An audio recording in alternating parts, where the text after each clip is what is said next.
Okay, magandang araw sa atin lahat mga kababayan, saan man panig kayo ng daigdig naroon. Dito na naman tayo sa another episode ng ating vlogs, Badong Aratilis po. Pag-uusapan natin ngayon, ito po, no? Ito pong petisyon sa Korte Suprema ng indirect contempt. Ipinasa na ni Topacio at iba pang mga abogado. Ito po ay kapapasok-pasok lang ng balita. Mainit-init pa. Kinasuhan na po ni Topacio at ng iba pang abogado ang ating Senate President. Iyan. Pag-uusapan din po natin, ito po si Auntie Claire, yung patuloy pong patot sa dahan at patuloy pong sagutan. Handang-handa po si Auntie Claire. Ang dami pong, alam niyo po si Auntie Claire, pag ibang topic, halos walang maisagot yan. Hintayin na lang natin ang pagsasalita ni ganun. No? Pagdating po sa mga Duterte, may mga nakahanda pa pong news clips, may mga visual aid pa siya. No? Kompletong-kompleto. Kaya lang, siniseryoso po lahat ni Auntie Claire. Pati mga obvious na biro ay sinasabi niya po na mga anong tawag dyan? Fake news. At syempre, ilalantad din po natin yung pagiging peke nito ni Sharon Cuneta, no? Wala na po talaga silang pakundangang mag-asawa. Hinubaran na po ni Sharon Cuneta yung kanyang mister sa pagkukunwaring anti-corruption at pro-people. Yan po ang mga pag-uusapan natin, pero bago yan, kung bago ka pa lang dito sa ating channel, mag-subscribe ka na. Dahil ito lang ang tayong channel na may kinikilingan, may pinapanigan, may pinapanigan. Una sa balita, huli sa impormasyon, kaya ano pang hinihintay nyo? Pindot na, okay. Okay po ba yung ating yung ating pong video? Parang malabo yata tayo. Isandali lang.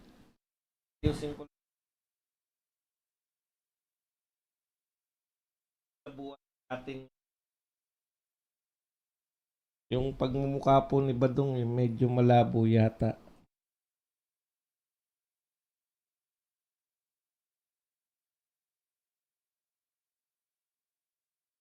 Ayan. Mag-one lang kayo Hindi naman tayo. Ang ibig sabihin lang po niyan, tayo po ay tao lang na lagi nagkakamali. Ayan. Okay na? Luminaw, no?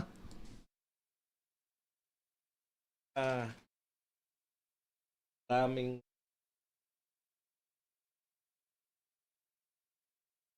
Okay, maraming salamat po sa mga nag-one. Yan. Nahalata din natin na parang ang labo kanina. Okay, start na po tayo agad dito sa ating diskusyon. Unahin na po natin tong kay Sharon. Yung kapikean po ni Sharon. Makinig po tayo. Ito po, naganap po to mga around 2018. Mayor pa lang po si BP Sara nito, no? Halos best friend kung ituring ni Sharon si then Mayor BP Sara Duterte. Pakinggan po natin si Sharon sa kanyang papuri kay BP Sara nung siya po ay mayor pa lamang. The one and only Inday Sara. I just congratulated her. Because napakaganda ng Davao. From the moment I arrived, hindi ko malinis na ito noon sa ganda niya. Nakakahangos bumanda. We've been friends for a long time. I met her in the 80s, 90s, and we have not lost touch. So this was long before your father decided to run. But I've always admired her because she's really been a good mayor. I call her Inday Mayor and she calls me. It's so cute, so sweet. Ate siya. Thank you very much for supporting the Rotary. And thank you for making everyone Ayan po, kung makikita nyo po yung video na pinanggalingan niyang boses na yan, talagang yakap-yakap si yakap-yakap po ni Ate Shawi to si BP Inday, no? Grabe po yung sweetness nila sa isa't isa. At tumigil na po ang mundo ko. Teka lang po. Mag-adjust lang po tayo. Tumigil na naman tayo. Ang likot mo ba dong? Isandali lang isandali lang po Dahil tumigil ang ating mundo. Ayusin lang po natin ang video natin. Wala, ayaw na talaga. Why?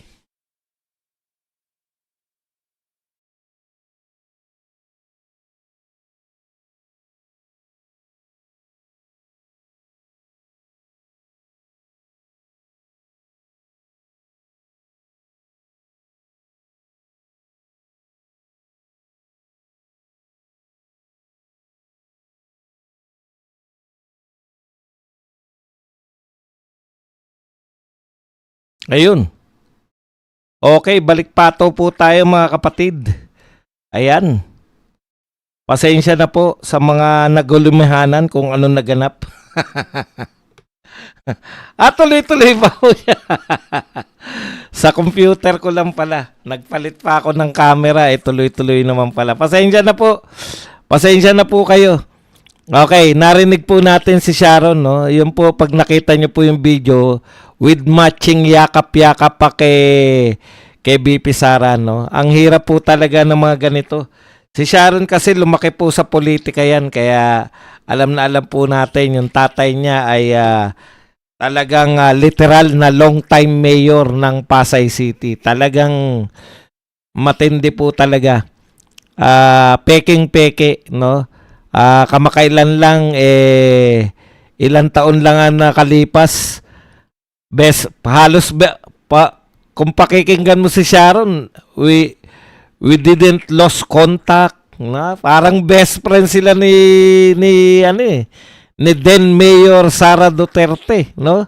Pero ngayon kung banatan na parang wrong choice, no? Sabi, mali daw po ng pinili si BBM kay BP Sara. Tama naman 'yun. No, pwede rin naman kasi si Judas, kung si Judas nga napakatagal alagad. At saka si Judas po, treasurer pa ni Ingat yaman pa yan ni Heso Kristo. Wala tayong magagawa, ganyan talaga eh. Kaya lang kung pakikinggan mo at that time, tapos yung yakapan nila, parang sincere na sincere, no? Kung kaibigan po, alam niyo po yung mga kaibigan, magkaiban man kayo ng politika, magkaibigan pa rin kayo eh. Pero dito po sa pangyayarin to, talagang saksakan sa likod ang ginagawa ni Ate Shawi. Pero okay na rin yan. At least, hindi niya na magagamit yung mga Duterte, no? Magpakailanman, magpasawalang hanggan. Kaya wag po tayong paulit-ulit. Binulgar na po, ipinamukha po sa atin na mag-asawa na yan na sila po ay mga peking tao. Alam nyo si Kiko at saka yung buong Liberal Party, buong Dilawan at Kakamping, grabe po kung mag-project yan na sila po ay mga anti-corruption at pro-people. Pero eto po, no? Yung huling pahayag nito ni Sharon Cuneta, so much going on in our country. Most of them bad. Buti alam mo.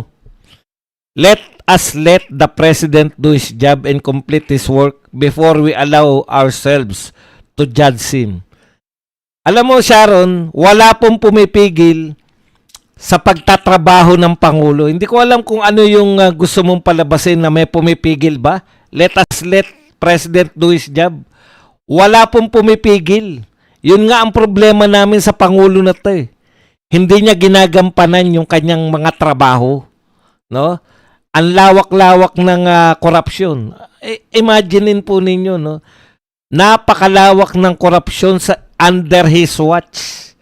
Pero kaya pa niyang ipagmalaki na siya lang ang tanging presidente na lumalaban sa korupsyon. Antindi rin, no?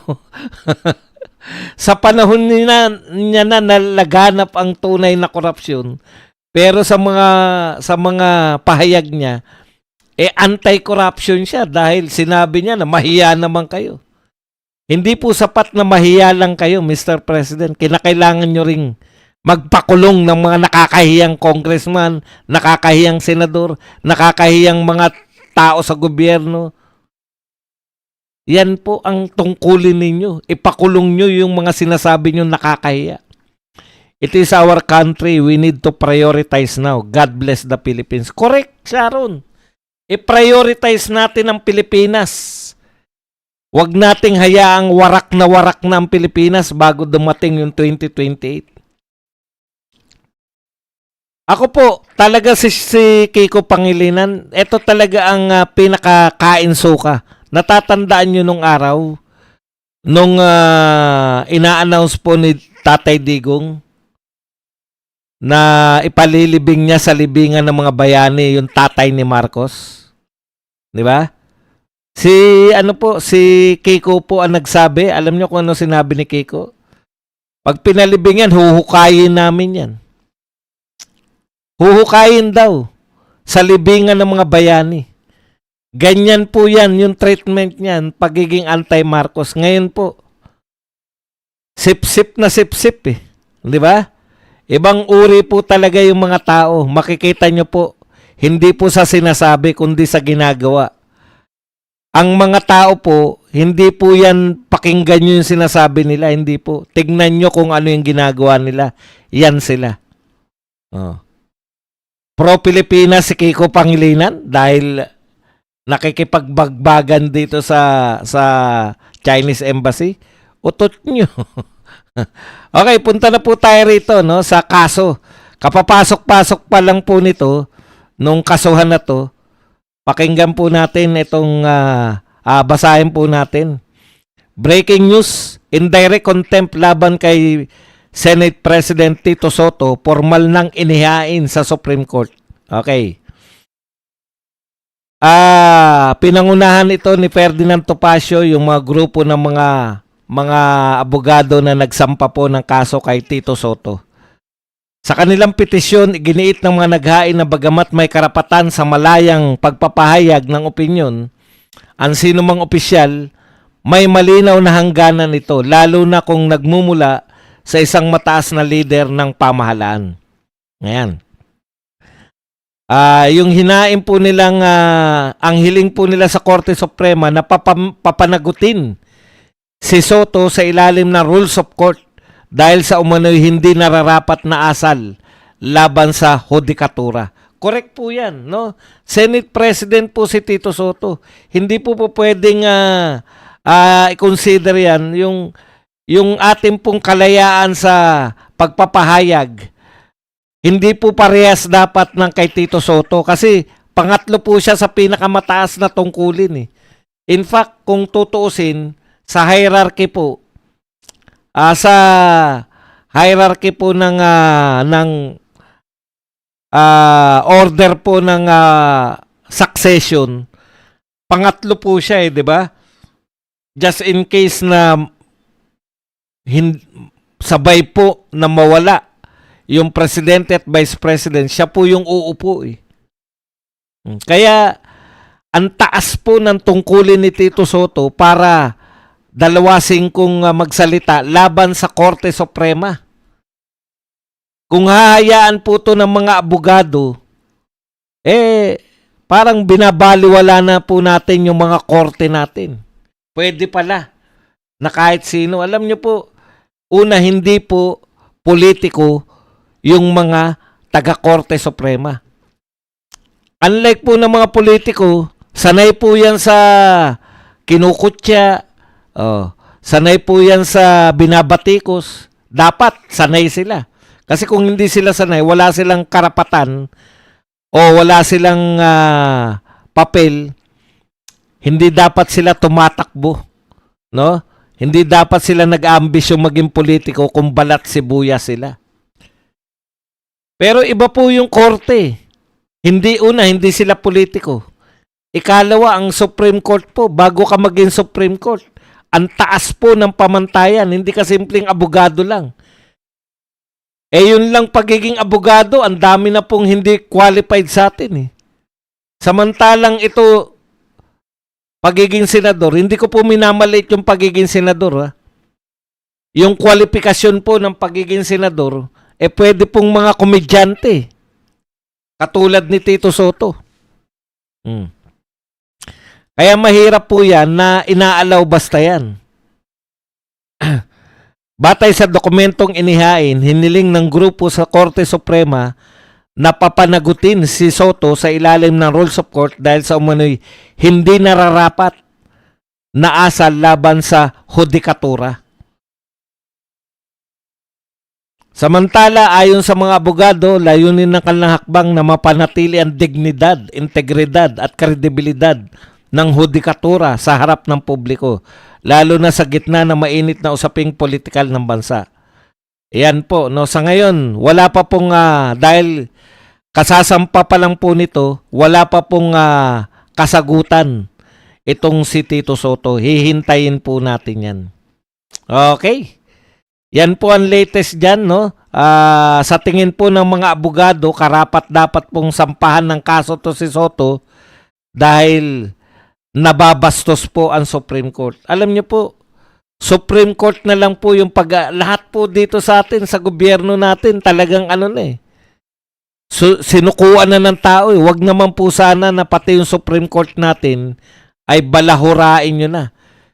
Kayo po, marami po sa mga mamamayan, isinusuka na yung mga tao riyan sa gobyerno, isinusuka na yung mga senador at mga congressman. Wag nyo naman pong babuyin pati yung Supreme Court natin. Okay. Ngayon, ano ba yung petition na yan? Petition lang pala yan, badong. Oh. Pag ikaw po ay guilty, siyempre nakakahiya po yun sa posisyon mo. Pero meron bang kaakibat yan na parusa? Meron naman. Ito po. Ikaw ay papatawan ng 30,000. Ang onti, no? Pero pwede ka pong makulong. Ha? Pwede ka pong makulong ng hanggang 6 na buwan. Okay, at pwede rin pong pareho na 30,000 o hanggang 30,000 at pwede ka rin makulong ng sabay ng hindi tataas sa 6 na buwan. Okay.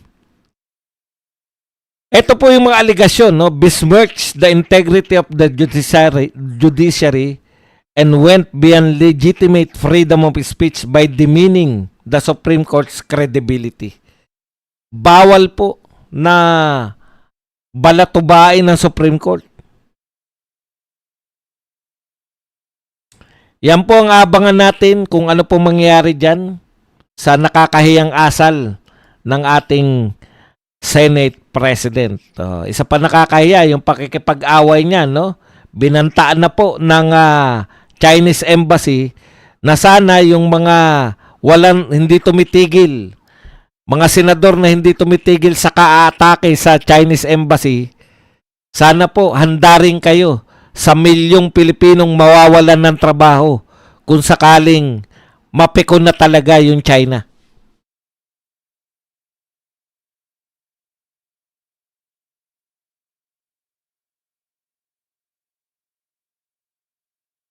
Okay, yan po. Kanina binalita po natin yan. So, tignan nyo na lang po kung ano yung sa mga interesado. Hanapin nyo na lang po yung video na yan. Tungkol po sa pagbabanta ng China na pwedeng milyong Pilipinong mawalan ng trabaho dahil dito sa ginagawa, hindi yung pagsawsaw ng mga senador sa trabaho ng diplomat. Ayan. Yan ang mga kapalpakan ni Tito Soto. Hindi niya pigilan yung mga kanyang kapwa senador na kaatake, no? Sa isang napakalakas na bansa. Hindi po tayo takot kahit kanino, no? Kahit po, pero alam niyo po, ireserba niyo yung tapang niyo sa totoong labanan. Baka naman kasi pag totoo na yung labanan kami na lang mga Pilipino rito na walang kakayang umalis sa Pilipinas ang matera. No? Dakdak kayo ng dakdak . Alam nyo po yung diplomasya, yung dakdakan, ipaubayan nyo po yan sa mga diplomats, sa DFA, sa Pangulo ng Pilipinas. Ewan ko ba kung bakit ang papel-papel ni Tito Soto ngayon. Senate President din naman siya nung panahon ni Digong, di ba? Ni Tatay Digong. Senate President. Ka na rin nun, pero hindi ka ganyang kaepal. Yan yung problema pag yung presidente natin, ang tingin nila, mas magaling pa silang mga komedyante kaysa sa presidente natin. Kasi nung panahon ni Tatay Digong, hindi po pumuporma yan eh. Alam niyang bubutatain siya ni Tatay Digong pag pumorma-porma siya eh. Ngayon na lang nag-aastang kala mo napakagaling. Panay kabanbanan naman. Panay. Alam mo Tito Soto, ang dami nyong alam, no? Real talk tayo Tito Sen. Ang gusto naming gawin ninyo, mag-imbestiga kayo sa Blue Ribbon Committee. Yung hindi nyo trabaho, nakasawsaw kayo lahat. Hindi mo trabaho yung batikusin ng Supreme Court. Hindi nga ikaw ang nagpetisyon eh. House of Representatives nga, ikaw ang pumapalag ng gusto. Tahimik nga yung speaker nila eh. Yung House of Representative ang natalo, si Tito Soto ang pumapalag sa Supreme Court. Halatang halata ka, dapat ka, hindi ka na pwedeng maging judge eh. Dahil napaka-bias mo agad. Okay, punta na po tayo rito kay Auntie Claire. Ito po, grabe na po to si Auntie Claire, no? Mema lang. Ang dami niya pong sinagot dito tungkol po dun sa mga sinabi sa kanya ni BP Sara, no?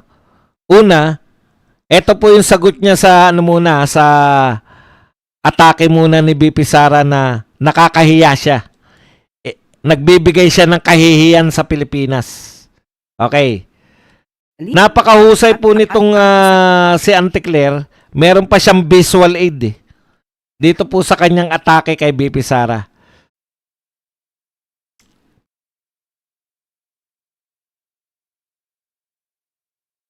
Okay. Pinapakita po ni Auntie Claire habang nagsasalita siya yung picture o yung balita, yung picture na sa dyaryo na di umano yung pagtatangkang ipa-assassinate ni BP Sara yung mag-asawang Marcos. Pakinggan po natin at maikli lang naman to. At ang isa pa po, sabi po niya ay nakakaya tayo sa internationally, mas nakakahiya po yata ito. Inamin mo naman na nakakahiya naman talaga yung mga sinasabi mo eh. Biruin mo, sabihin mo fake news yung pangalawang pangulo, wala ka namang sinasite. Ito raw na mas nakakahiya. Dahil ito mismo ay na-news at nandyan pa po ang kanyang muka kung saan ipinakita dito isang vice presidente nag-threaten with her assassin laban sa Pangulo. Alam po namin yung sinabi ni Vice President Sara Duterte yan. Hindi po siya nag-threaten na i-assassinate. Alam mo yun eh. Abogada ka, magaling ka, pero niloloko mo yung mga tao lagi. Yan yung problema sa iyo, Auntie Claire eh. Binigyan kayo ng katalinuhan, pero ginamit ninyo sa panloloko sa mga tao.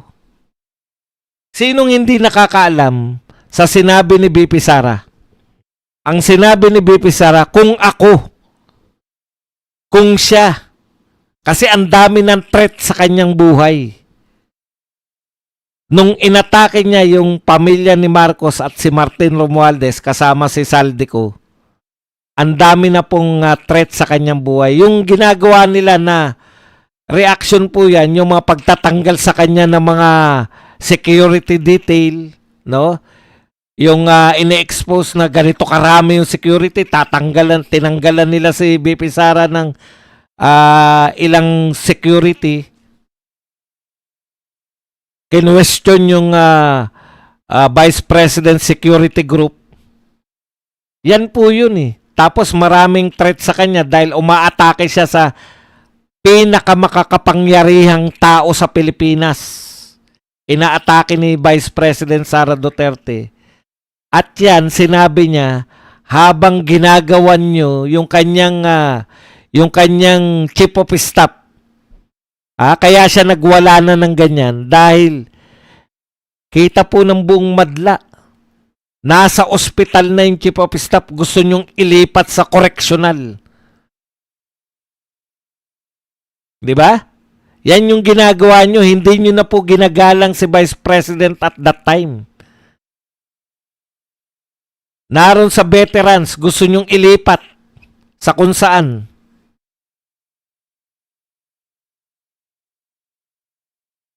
St. Luke's ba? Papunta ng veterans o papunta na ng correctional?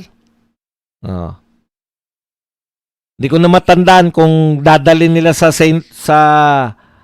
ililipat nila na ospital o dadalhin sa correctional. Kaya nagwala si BP Sara.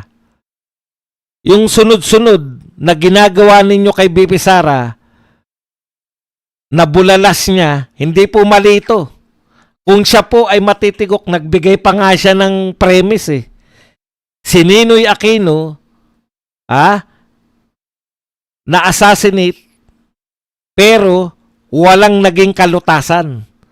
Kaya ang sinabi ni BP Sara, kung sakali siya ay matutulad kay Ninoy, ngayon pa lang, nagbili na siya kay John Wick. Wag niyong tinitwist. No? Kung sakali siya uunahin. Paano siya magkakaroon ng krimen kung uunahin muna siya?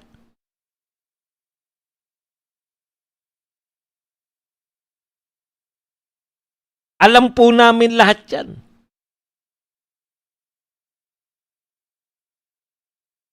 Okay. Sa madaling salita mga kapatid, yung sinasabi niya na mas nakakahiya si BP Sara kasi nungalingan na naman. Eto malupit na mga binitawan ni Auntie Claire.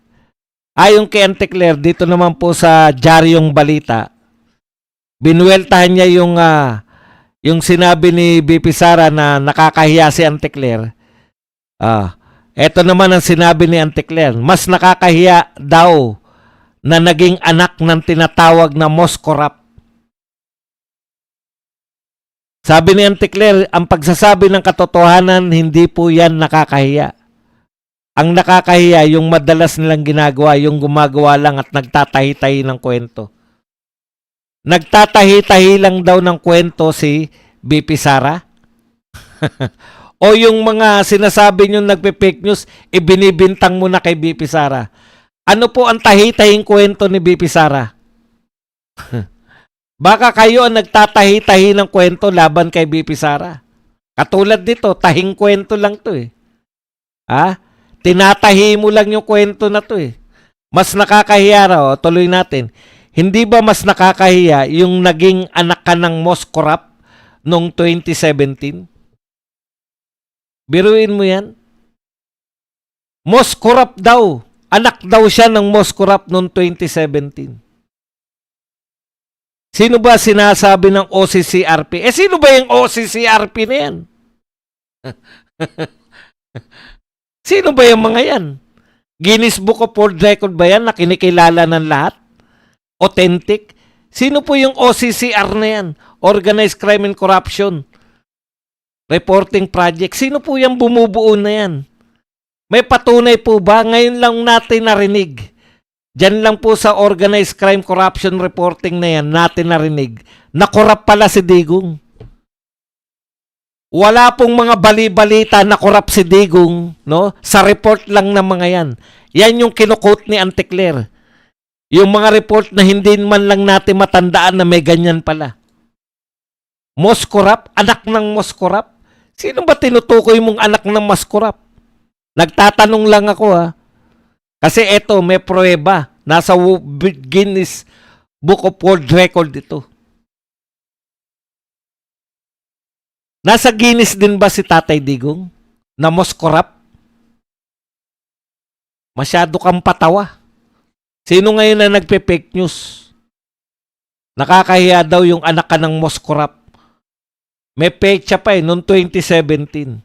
Putya, ibig sabihin, si Tatay Digong, 1 taon lang most corrupt. Tapos hindi na siya corrupt sa susunod na mga taon. Anong klaseng balita yan? Sa pagkakaunawa namin, Auntie Claire, ang magnanakaw, sa lahat ng panahon magnanakaw.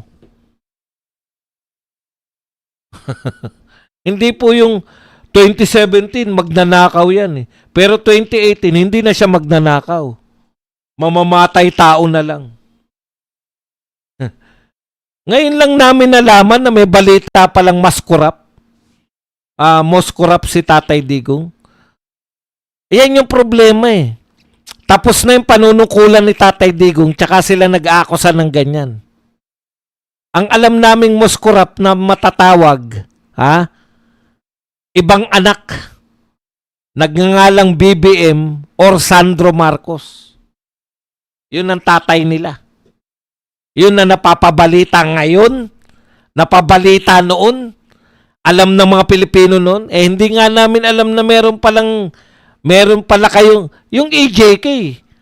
Alam namin na yun ang binibintang nyo kay Tatay Digong. Tapos ngayon, after all these years, pagbibintangan nyo bigla na most corrupt si PRRD.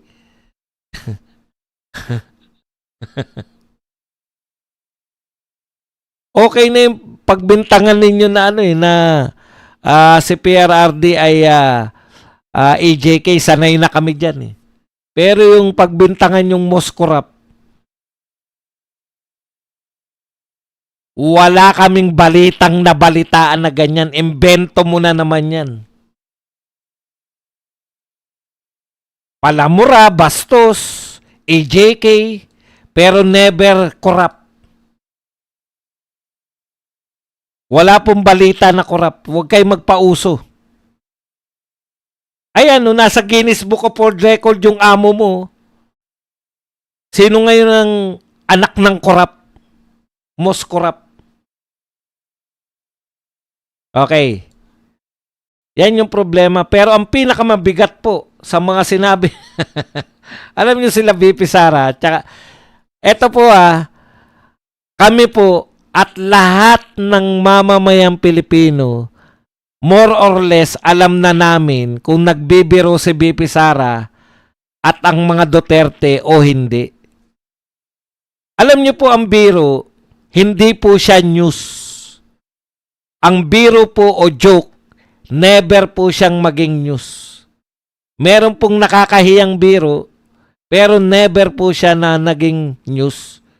Ang biro po, pwedeng nakakahiya, pwedeng nakaka-offend, pero hindi po siya pwedeng i-consider na fake news dahil hindi naman po siya balita. Kaya sa inyo, pare-pareho eh. Opinion, fake news. Joke, fake news. Yan yung tinuturo ninyo, kaya yan yung pinipick up nitong mga vlogger ninyo. Lahat na lang fake news. Paano naging fake news yung balita? Pwede mo pang sabihin, nakaka-offend yang ay yung joke. Pwede nyo pang sabihin, nakaka-offend naman yan joke na yan. Pwede po yun. Nakaka-offend yung joke. Pero joke nga eh. Pag na-offend ka sa joke, talagang yung anong tawag doon, yung masama na tama ng utak mo. Joke nga eh. Meron iba pa yung mga political satire. Yung akala mo, dinadaan lang po nila sa ganun, pabiro, pero dahil hindi makuha ng utak mo, akala mo fake news. Okay. Ano ba tong mga tinutukoy na naman na fake news ni BP Sara? Ganito po yung ganito po yung pagtukoy nila sa fake news eh. Okay. Ito po, yung tinanong obviously, nagbibiro yung nagtatanong, no? Ang tanong sa kanya, Una, badingdong yung nagtatanong na mga vlogger o reporter kay BP Sara. Ano po yung tinanong? Madam BP, ano po ang Valentine's message nyo? Valentine's Day message para kay Claire Castro at kay Pangulong BBM. Alam nyo po yung tanong na yun, di ba? Bakit mo naman? At nakatawa po sila. Habang nagtatanong, nakatawa po yung badingdong na vlog. Hindi ko alam kung vlogger yun o reporter. Sa tanong pa lang mahihinuha mo na ito po ay isang joke. Nagtatanong po siya ng pabiro. Ano pong Valentine's message nyo? Kay Auntie Claire at saka kay BBM. Meron po bang matinong tao na yun ay ituturing na seryoso? Sino po sa tingin niyo yung magtuturing na seryoso nun? Yung may mga tama sa utak. Kasi yung pagmumukha mo, Auntie Claire, hindi ka rin naman bata. Yung pagmumukha mo, hindi yan papatulan ni BBM nung parehong bata. In fairness naman kay First Lady Lisa Marcos, malayo naman yung pagmumukha mo sa itsura niya nung bata kayo pareho.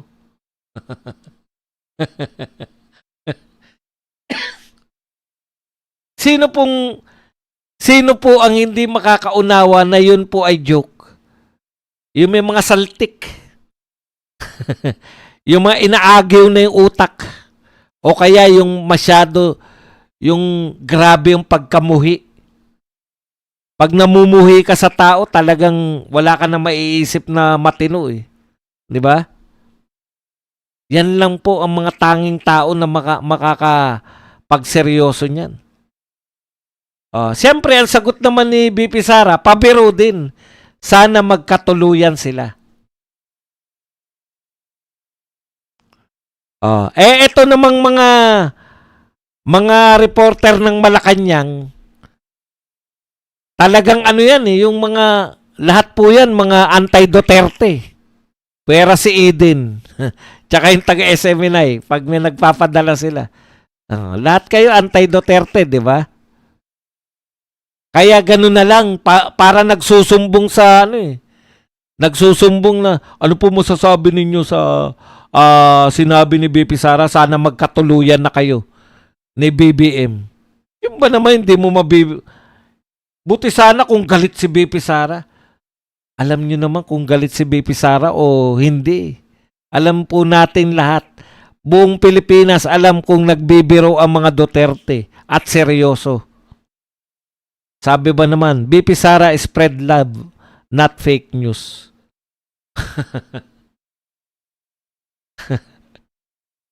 Isa lang po, pag kontra ka sa sinasabi, sila Auntie Claire, tsaka yung mga trolls, yung mga media, pag kontra po sa sinasabi ng mga pro-Duterte, fake news agad. Opinion man yan, biro man yan, fake news. Lahat sa kanila seryoso. Ano kaya kung seryosohin nyo yung trabaho ninyo? Seryosohin yung ipakulong yung mga magnanakaw sa flood control. Matutuwa pa kami. Siniseryoso nyo. Tingin nyo balita yung opinion. Tingin ninyo balita yung joke. Kailan naging fake news yung joke? Anak ng tinapay. Pag sinabi ba namin na si Father Flavi lagi nagkukulong sa kwarto para magsaysay, awardee siya? Biro ba yun? Joke ba yun? O fake news? Nakikita ba namin si Father Flavi kung ano ginagawa niyan? Biro yun. Wala nang, kaya yung mga gaya-gaya sa kanya yung mga vlogger nila na lahat ng opinion, hindi po nila ma-distinguish yung balita sa opinion. Ang balita po, mga factual po yan, hindi po pwede na mag-opinion ka sa balita. Para po sa kaunawaan nito ni Auntie Claire. Pag balita po, halimbawa po, ito balita. Nagsampa, naghain ng petisyon sa Korte Suprema si Topacio at iba pang abogado laban kay Tito Soto. Yun po ang balita. Ano po ang opinion? Ayan, nararapat yan kay Tito Soto kasi sobra na yung ginawa niya. Binabalasubas niya yung Korte Suprema. Yun po ang opinion. Paano mo sasabihin fake news? Yung sinabi na tama lang yan kay Tito Soto, kasuhan yan dahil balasubas yan sa ano. Hindi nila ma-distinguish yung opinion, yung news po. Hindi pwedeng baguhin yan. Hindi kayo pwedeng magkaiba-iba dyan. Hindi mo po pwedeng sabihin na nagsampa na reklamo si Topacio. Tingin ko hindi nagsampa yan na reklamo. Hindi po yung po pwedeng magkontrahan kayo. Facts po yun, news.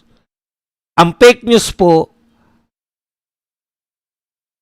pinuri ni Topacio sa Supreme Court, si BBM.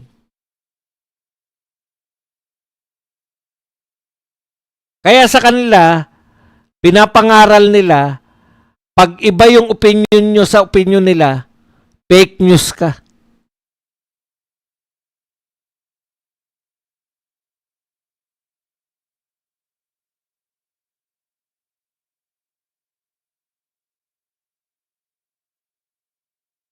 Ibang uri po kasi dito sa atin. Nakakarindi na minsan eh. Tuloy po natin. BP Sara, spread love, not fake news. Not immorality. Diyos ko.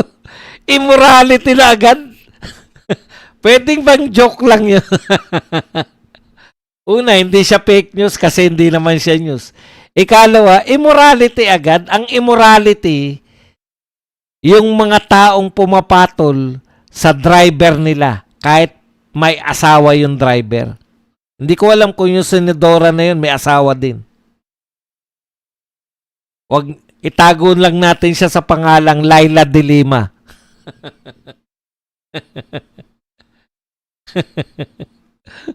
Totoo naman, inamin niya. Frailties of a woman. Yun po ang immorality. Paano naging immorality yung sana magkatuluyan na sila? Sige nga, ipaliwanag mo nga. Paano naging immoral yung sana magkatuluyan na sila?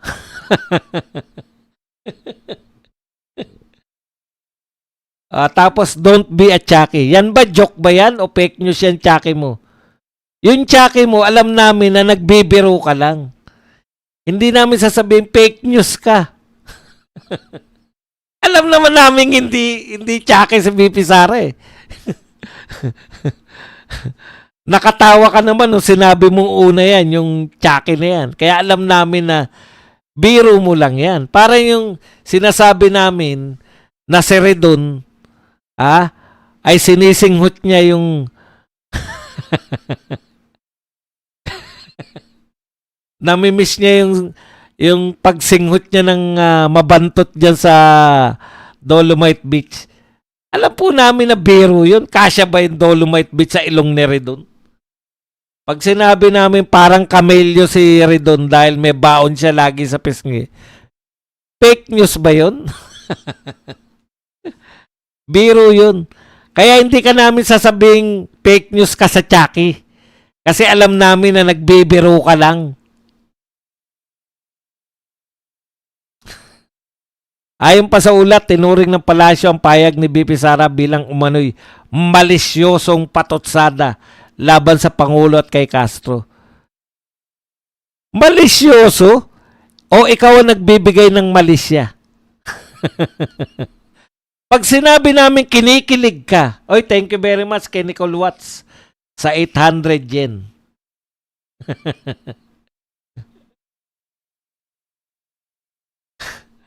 Pag sinabi namin kinikilig ka nung kausap mo si BBM, fake news ba yun o joke?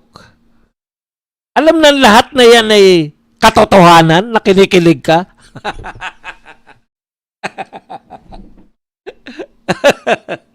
Pero, hindi namin yan sinasabi as news. Sinasabi namin yan as biro. Alam namin yung joke, pagkakaiba ng joke, pagkakaiba ng balita at fake news. Auntie Claire, wala kang katuturan.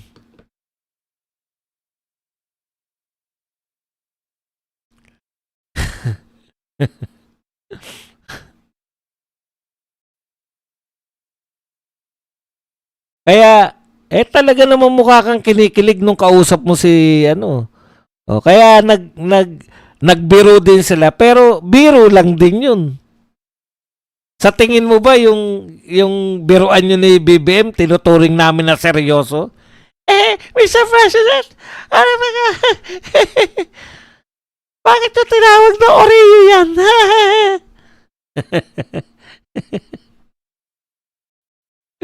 Nakakatawa ang buhay dyan.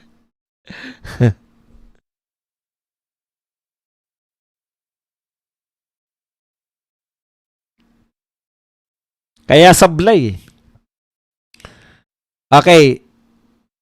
Eto po. Kinakantsawan po nila ngayon. Nilabas po nila yung mga last na po natin. Hindi na po ako maghaba dito. 'Di ba binanatan ni Robin yung yung mga bata na mahihina ang mga bata ngayon. Binueltahan naman siya, 'di ba? Nagpalabas naman na umiiyak siya. Nung panahon ng Senate hearing yata yun. Dahil dinakip nila si Tatay Digong. Alam niyo po kami mga Duterte, naiyak po kami lahat. Yung iba naiyak sa galit, yung iba naiyak dahil awang-awa kay Tatay Digong. Pero naiiyak po kami sa ginawa ninyo kay Tatay Digong. Yung sinasabi ninyong kahinaan ba yan ni Robin Padilla? Ano sagot ni Robin? Yung depression niya, totoo. Yung depression ng mga kabataan, ano lang? Ano yung sabi ni Robin? Hindi digital. 'Di ba? Digital lang yung mga depression eh. Ng mga bata eh. Kinukonsinti lang natin eh. Pero yung dinakip si Tatay Digong, totoo yun, naiyak kami. Galit, sama-samang galit, sama-samang frustration, sama-samang yung kawalan ng utang na loob. Hindi ka ba magagalit? Ang tagal na nakapreser yung tatay mo. May presidente na against all odds. May presidente na nagpalibing. Alam mo kung sino yung mga kakampi mo ngayon, BBM? Yung mga tao na nagpetisyon para pigilin yung paglilibing ni Tatay Digong. Bugok tong mga Alam niyo, diyan ko napatunayan na bugok yung mga vlogger nitong ni BBM eh. Nung panahon na yon na sinasabi natin na si Tatay Digong yung nagpalibing kay President Marcos. Merong bugok na BBM nagbasa pa ng dyaryo. Hindi si Duterte nagpalibing kay Senior Marcos Senior. Ang nagpalibing daw kay Marcos Senior, Supreme Court, tapos binasa. Putya, binasa ko yung binasa niya eh. Tama talaga, Supreme Court kasi nung inutos ni Tatay Digong na ipalibing na si Marcos, inawat ng mga dilawan at lahat ng grupo na anti-Marcos. Inawat nila sa Supreme Court, nagpetisyon sila na hindi karapat dapat malibing. Inutos ni Tatay Digong yan. Ibig nyo sabihin, ang tagal-tagal na naka-preser ni Marcos, pwede palang iutos ng Supreme Court na ipalibing? Ba't hindi inutos nung una? Dahil ang Supreme Court, hindi po siya executive. Ang Supreme Court po, nag-i-interpret lang siya ng batas. Nung sinabi ng executive, sinabi ng presidente, ipalibing si Marcos, Nagpetisyon tong mga kakampi ni Marcos ngayon, Marcos Jr. ngayon. Sila yung mga nagpetisyon, inaawat sa Supreme Court. Kaya, nagdesisyon yung Supreme Court, constitutional yan, yung pagpapalibing kay Marcos Sr. Sino ngayon na nagpalibing kay Marcos Sr.? Supreme Court? Mga engot. Inawat ninyo sa Supreme Court, gusto nyong pigilan ng Supreme Court, sinabi ng Supreme Court, hindi. Karapat dapat na ilibingan sa libingan ng bayani dahil una, presidente siya. Ikalawa, sundalo siya. Yan, ang mga kakampi ni Junior. Yung mga nagpetisyon, yung mga umawat na malibing yung tatay nila. Doon pa lang kung matino ang utak, tatanaw ka ng utang na loob sa mga Duterte. Ang pagtanaw niya ng utang na loob, hinayaan niyang dalhin si Tatay Digong. Ayaw nilang tawaging kidnapping Ipinakulong nila si Tatay Digong dun sa dahig kahit walang napapatunayan na kasalanan.